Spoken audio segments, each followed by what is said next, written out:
Hello? Is that Vince McMahon? Hello? Why is your product sucking? Because Adele can't sing! You old bastard! Hello? Hi guys and welcome to another edition of... Wait for it. Is this actually the 5th anniversary? No, it's not. Oh, I think it's... No, it's not. It's the next one. Let's get ready for it. All together, ladies and gentlemen. All together now. Let's get ready for another Smackdown Spoilers! Fuck, I nearly went Super Saiyan there. So, ladies and gentlemen... Holy fuck, I'm exhausted just doing that fucking intro.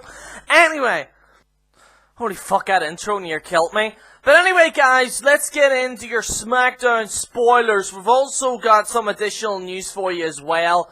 Holy fuck, my voice is fucked now because I did that intro. So yeah, we're gonna go ahead and do your SmackDown spoilers. We're also getting into some of the WWE news, later on in the video. I actually just want to, once again, thank you for your support.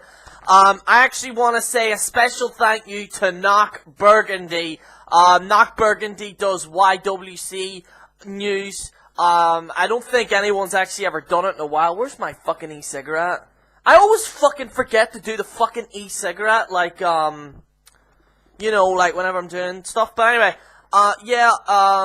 Jesus, look at the fucking state of that. Fucking hell. Anyway. So, yeah, I'd like to thank Knock Burgundy. He gave me a shout out. I'll post a link in the description below, for you guys to check him out. Make sure to take that time to subscribe. And, yeah. I'm actually, I don't know. I actually have not heard any news from this. Because last week's Raw was fucking horrible.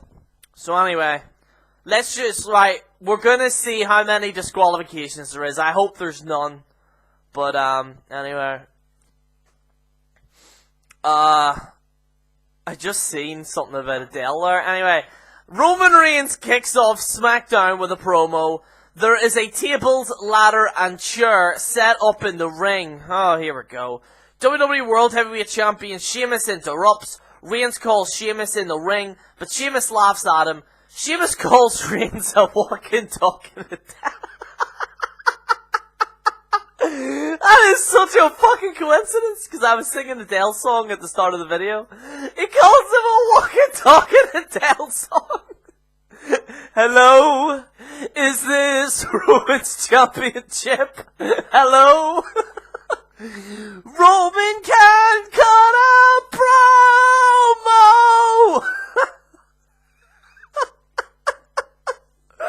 What the fuck, dude? Anyway, and a confrontation is teased. Reigns promised he will get his title back at TLC. Tables, ladders, and chairs. I couldn't give a fuck about this pay-per-view. The Dudley Boys defeated Eric Rowan and Braun Strowman. Oh, Jesus Christ, I spoke too soon. Disqualification. You fucking high. Jesus Christ. When Luke Harper and Bray Wyatt interfered, Roman and Harper put Bubba Ray through a table while Strowman chokes Devon out. Choking on that chicken there, John. Paige defeated Becky Lynch with a roll-up. That's said to be a very quick match. WWE Tag Team Champions Kofi Kingston and Big E do a funny segment with a dinner for Thanksgiving. The first annual New Day potluck dinner. The Ascension, Heath Slater, and Ambrose get kicked out of the dinner. Slater thought Slater shone, but Kofi pointed out a band-aid in it. Rose brought rabbit stew. They were trying to remember who was supposed to bring the turkey when the gobbledygooker arrived. Revealed to be Xavier Woods. Fucking hell, man. I actually do want to, the sad thing is, I actually want to see it. Jack Swagger versus the WWE United States Champion Del Rio in a non-title match ends by disqualification again! That's 2 matches in a row via disqualification. What a fucking joke this is. When Del Rio uses a chair outside the ring, it's gonna be a chair match, John. Fuck's sake. Swagger comes back with a chair attack in the ring, sending Zeb and Del Rio retreating in the back. The Usos are backstage. Nobody gives a fuck about the Usos. Then the gobbledygooker walks up and wishes them a happy Thanksgiving. He leaves and they say they have a plan. What a waste of a fucking segment that is. Luchador Dragons defeated Big E and Kofi Kingston with the gobbledygooker. What the fuck is up with this? This gobbledygooker's all round this fucking card. Gobbledygooker in a non-title match. Thanks for interference. He revealed to be Jey Uso. Jimmy Uso brought a naked and tied up Xavier. What? What the fuck? Hang on, I need to read that. Hang on, I need to fucking smoke this. I need to read that shit again. Jimmy Uso brought a naked and tied up Xavier Woods. What the fuck is this 50 Shades of fucking Turkey? What the fuck is this bullshit? Sin Cara and Kalisto held him up while Jay smashed him. Renna Young, interviews Dean Ambrose. She says, when am I going to be sucking your cock? He is a #1 contenders match for the Intercontinental title later. Oh, come on. Give Dean the championship. I don't want him having a mid-card title. I want him having the big title. Dean Ambrose defeated Tyler Breeze and Dolph Ziggler in a triple threat to become #1 contender for the Intercontinental Champion. Kevin Owens, who was on commentary, Ambrose hits Dirty Deeds on Breeze to win a high-energy match. This was the main event. I heard this was actually a pretty good main event. Matches really to see. Well, first of all, I would skip the whole start of it. I wouldn't watch the thing. I would probably watch the segment with the New Day and the Gobbledygooker. Honestly, like, I probably will watch that if it's cheesy enough. Me and Alan, Sega Cake, me and Alan always say that if wrestling, because there's too many people, right? And I want to say this, because, you know, I was actually watching the Smart Busters, and Smarks actually destroyed wrestling, and I actually have to agree with him. But also, I think it's fans that take this shit way too seriously. Yeah, you know, yeah, I go a little bit extravagant, and I rant and shit like that, but, like, in real life, like, I'm not speaking as General Jerry, I'm speaking to me as me now. If somebody approached me saying, like, oh, I don't like Daniel Bryan, I'd be like, okay, cool. Like, I'm not one of those people that would get worked up about it. Like, I wouldn't go and see him. Also, I think people take professional wrestling way too seriously. I think if you actually let them have, like if you let the reins go and let them have fun, it can actually be a good product. I'll even say this, I think TNA in 2010, when it didn't take itself seriously, was probably the best year in professional wrestling history. I'm being serious, like, the Ric Flair promo with Jay Lethal and TNA in 2010, like, yeah, like, in terms of, like, the loyal, pure wrestling fans and indie fans, they would have hated it, but see when TNA actually didn't take itself seriously, was actually when it was good. Like, if you look back at TNA in 2010, it is actually entertaining to watch. It's kinda like watching, I can't explain it, but, like, 2010 TNA was actually entertaining. Like, nobody points that out. It actually was entertaining. I swear to God, like, I actually watched the whole year of it on TNA in 2010. Anyway, what am I talking about this for? Anyway, let's get into whatculture.com. Oh yeah, Randy Orton needs neck surgery. Randy Orton needs neck surgery. Dave Master reports in the Wrestling Observer newsletter. This means that he is going to be out even longer.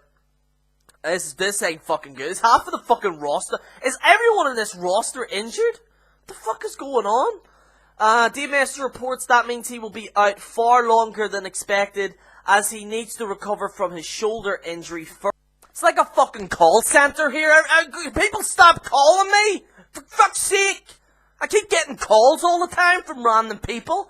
Like, the guy I just called, some guy literally just called her and says, "Hello sir, would you like to purchase a carpet?" "No, I fucking don't, you wanker! How about you fuck off? How about that, you silly fucking tosser? Fuck me, stop calling me!" Anyway, sorry about that. I never edit my videos, man. I actually fucking have to edit for this bullshit. Anyway, what was I talking about? Yeah, Randy Orton. Right, okay, alright. Randy Orton needs neck surgery, okay? Randy Orton needs neck surgery. Dave Master reporting. I've said that already. He will be out even more, so he could be out for a year. They're saying, that he's gonna be struggling to go to SummerSlam 2016. There might be a possibility he might be out for the whole of 2016, maybe back in 2017. This is really bad fucking news, guys. That means that he will be missing WrestleMania 33. Even in the best case scenario, he is struggling to get back to SummerSlam 2016. Having been recently married and maybe 35 years old, he will consider his career. He's been a main star for over a decade, making him a very rich man. He doesn't really need WWE, but he'll definitely still want to return. I need to actually talk about this. Is there a possibility of him retiring? He's basically in the same realm as Daniel Bryan. The neck surgery, like, you could hurt your arm or your leg or whatever, but see from there to there, or your spine, like anything from there to there or there, you're pretty much fucked. Because you know, WWE takes that shit very, very seriously. So I want to wish Randy Orton all the best. If he does retire, he's had a great career. I will say this, I preferred Randy Orton than John Cena any day. A lot of people give Randy Orton a lot of fucking shit. All I want to say is that at least, unlike Cena, there was actually investment in Randy Orton. Anyway, yes, also, as I posted on the, icon in the, I posted a little icon on the Brad Maddox video. They basically are reporting that the reason why he was released is because Brad Maddox said cocky pricks during a pre-match promo at Tuesday SmackDown tapings. Maddox faced R-Truth in a dark match at the show, but before the bell, he cut a promo on the crowd that said to have angered and upset many people backstage.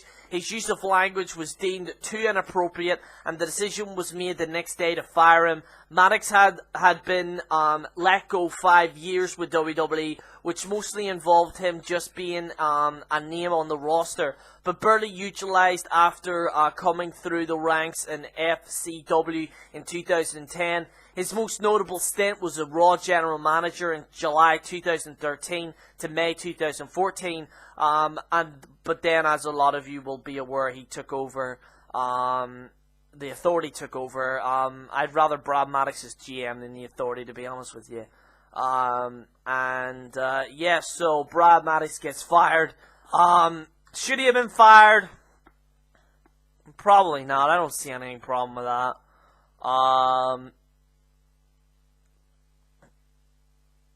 So yeah, and that's all the news, really.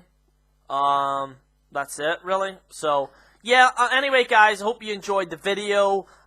This is General Jerry on the General Jerry channel. Also, guys, do not forget, it's the 5th anniversary next week. So it's the 5th anniversary next week. And that is not this Friday, but it's not this Saturday, but next will be the 5th anniversary.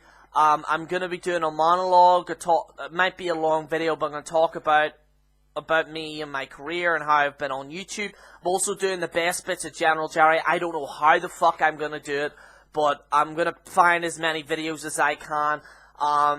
You know, most of them might be from this year, But I will try my best to try and get other videos and do the best of General Jerry, as well.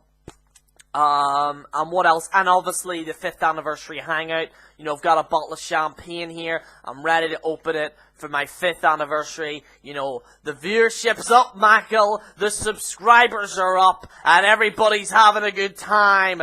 Let's twist again, like we did last summer. Anyway, if you excuse me, I'm gonna tell Adele to stop singing hello in my fucking, in my living room. Adele, will you fucking, look, Adele, you made me fucking drop anything, you silly bitch.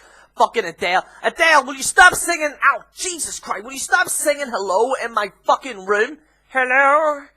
Jerry, how are you? Shut the fuck up, you fucking bitch.